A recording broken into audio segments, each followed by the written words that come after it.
జనజీవన సుత. భారతీయ సమాజంలో రామాయణం గురించి తెలియని వారుండరు. ఈ కావ్యాన్ని విని చదివినంత మాత్రాన ప్రయోజనం ఉండదు. అందులోని విలువలను అర్థం చేసుకొని పాటించినప్పుడే మన ప్రవర్తనలో పరివర్తనకు అవకాశం ఉంటుంది. రామాయణంలో నాయక పాత్రల్ని గుర్తు చేసుకుంటే ఏదో తెలియని ఉత్తేజం, ఉల్లాసం ఎగసి పడతాయి. వాటి పట్ల ఆరాధనాభావం కలుగుతుంది. కానీ ప్రతి నాయకుల్ని గుర్తు చేసుకుంటే ఆవేశం పెళ్ళువికి వారి పట్ల ప్రతీకారం, తిరస్కారం భావాలు ఏర్పడతాయి. మనిషి ఎలా ఉండాలి, ఎలా ఉండకూడదనే విచక్షణ జ్ఞానం అందరిలోనూ ఉంటుంది. కాకపోతే తనలో ఉన్నవన్నీ నాయకుడి లక్షణాలే, ప్రతి నాయకుడి గుణాలు మచ్చుకైనా లేవని ఎవరికి వారు భావిస్తుంటారు. ఎదుటి వారిని మాత్రం ప్రతి నాయకుడిగా ఊహించడం చాలామందిలో ఉన్న దుర్గుణం. ఈ తత్వం మనిషి ఎదుగుదలకు అడ్డుగోడ వంటిది. ప్రతి ఒక్కరిలోనూ 2 రకాల గుణాలు ఉంటాయి.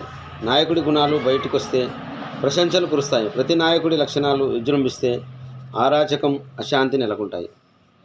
రామాయణాన్ని మధుర మలుపు తిప్పింది. మాయమాటలతో కైక మనసు విరిచింది. కేవలం మందరి వక్రబుద్ధే రాముణ్ణి అడవులకు పంపి దశరథుడి ప్రాణాలు తీసింది.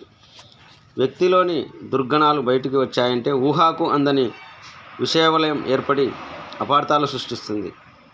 మందరలా మాట్లాడేవారు సమాజంలో చాలామంది ఉంటారు. అయోధ్యకు తిరిగి వచ్చిన భరతుడు జరిగినదంతా తెలుసుకుని కోపంతో తల్లిని దూషించాడు. తిన్నగా రాముడి దగ్గరికి వెళ్ళి అయోధ్యకు తిరిగి రమ్మని బతిమాలాడాడు. చివరికి పాదుకల్ని తీసుకొచ్చి పట్టాభిషేకం చేసి అధికారానికి, కీర్తి ప్రతిష్టలకు అతీతుడినని నిరూపించుకున్నాడు.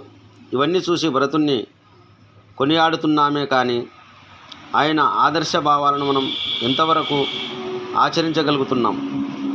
రామలక్ష్మణులను చూసి శూర్పణఖ మోహించింది. వారు తిరస్కరించారు. అందుకామె తన అన్న రావణుడితో వారిపై లేనిపోనివన్నీ కల్పించి చెప్పింది. ఫలితంగా యుద్ధం జరిగి రావణుడు మరణించాడు. రావణుడు సీతమ్మను తీసుకువెళ్తుండగా జటాయువు అడ్డుపడి అతడితో పోరాడి అసువులు బాసింది. నేటి సమాజంలో పట్ల పగలే ఆడపడుచుల పట్ల అకృత్యాలు, అత్యాచారాలు జరుగుతుంటే చూస్తూ వెళ్ళిపోతుంటారు చాలామంది. ప్రతి వ్యక్తి తన జీవితంలో ప్రేమ, దయ, నిస్వార్థం, త్యాగం, పరోపకార గుణం అనే 5 దైవీ గుణాలను అలవరుచుకొని మంచి మార్గాన ముందుకు వెళ్ళాలి. క్రూరత్వం, కపట స్వభావం, నిర్ణయం, స్వార్థం, బుద్ధి వంటి అసుర గుణాలను దరిచేరనివ్వకూడదు. మనిషి ఎలా ఉండాలో, ఎలా ఉండకూడదో రామాయణ పాత్రలు చక్కగా చెప్తాయి.